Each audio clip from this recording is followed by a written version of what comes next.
Oke, halo teman-teman semuanya. Hari ini kita akan ngobrolin atau diskusi bareng mengenai sosok yang mungkin udah nggak asing lagi di telinga banyak orang ya, terutama yang mungkin yang pernah naik kereta gitu dan ngerasain perubahan besar dalam layanan sistemnya gitu ya.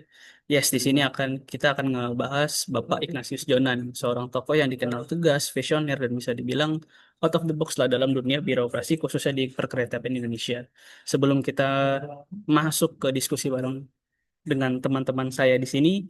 Kita akan coba tampilkan dulu sedikit profil singkat mengenai beliau berikut ini. Ignatius Jonan lahir di Singapura 21 Juni 1963. Ia merupakan lulusan ekonomi Universitas Erlangga dan Master of International Affairs dari Columbia University. Beliau memulai karir di sektor keuangan sebelum dipercaya menjadi Direktur Utama PT KAI. Di KAI, ia sukses mereformasi layanan yang sebelumnya buruk menjadi modern dan tertib. Jonan kemudian menjabat sebagai Menteri Perhubungan dengan fokus pada keselamatan dan transportasi massal, serta Menteri ESDM dengan prioritas diversifikasi energi dan pemerataan listrik. Ia dikenal sebagai pemimpin yang tegas, disiplin, sederhana, dan berorientasi hasil nyata. Oke, tadi berikut merupakan profil beliau gitu ya, sekilas profil beliau gitu ya. Dan pada kesempatan kali ini kita akan coba bagaimana melihat kiprah beliau gitu ya dalam konteks perspektif nilai berakhlak gitu ya. Di sini saya tidak sendirian, ada beberapa teman saya yang akan berbagi cerita dan pandangan mereka. Ada Mas Rahmat, Mbak Aulia, Mbak Ara, dan Mbak Alfian. Yang dimana kita akan coba diskusi tentang Bapak John. Mungkin langsung saya silakan saja Bapak Rahmat.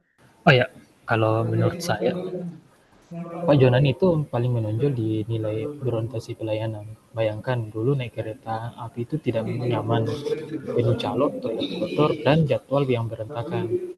Tapi sejak beliau memimpin KAI, Kereta Api Indonesia, semuanya berubah. Tiket jadi online pemesanannya, kereta lebih tepat waktu, dan pelayanan ke penumpang yang jauh lebih baik. Yaitu masalah.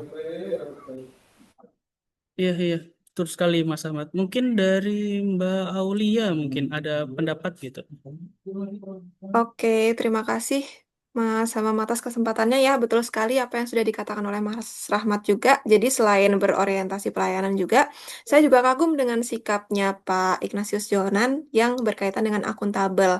Nah, si Pak Jonan ini berani membuat keputusan yang unik dan out of the box menurut saya, seperti menutup akses pedagang di stasiun atau menindak pegawai yang terlibat pungli. Nah, semua itu demi transparansi dan akuntabilitas perusahaan. Oke, oke.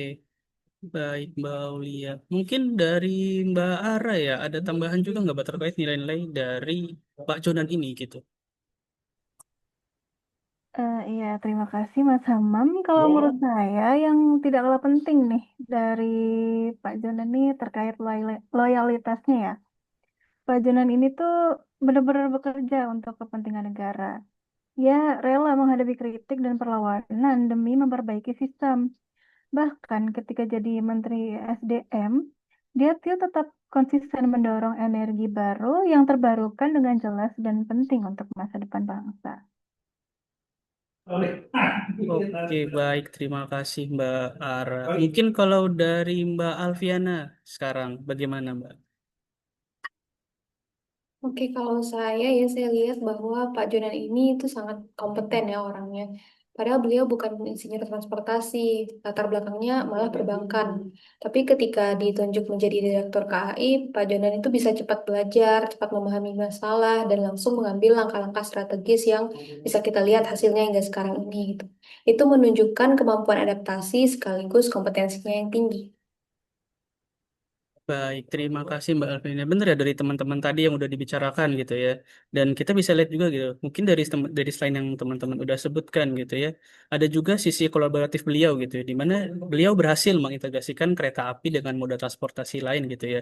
Juga dengan berkolaborasi dengan Pemda setempat dan masyarakat terkait mungkin ekspansi kereta apian gitu ya dengan sangat mulus gitu ya. Lalu juga dinilai values adaptif gitu ya. Di mana ketika saat ini sekarang kereta api itu sudah benar-benar bisa dibilang udah nggak ada lagi lah konsep-konsep kayak mungkin calo gitu ya, dan juga sistem per etiketing gitu ya. Mungkin itu. Lalu mungkin ada tambahan lagi Bapak Rahmat. Oh ya, terima kasih Mas Hamam. Menurut saya, meskipun kayak kepemimpinannya yang keras, tapi ini ujungnya untuk menciptakan lingkungan kerja yang lebih harmonis.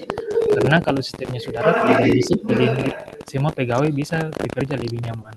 Ya, begitu Mas Hamam.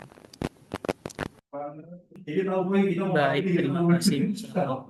Oke, terakhir kita ke Mbak Aulia. Sebagai penutup, kira-kira apa pelajaran paling penting yang bisa kita teladani dari Pak Jordan, terutama dalam konteks nilai-nilai berakhlak untuk ASN saat ini?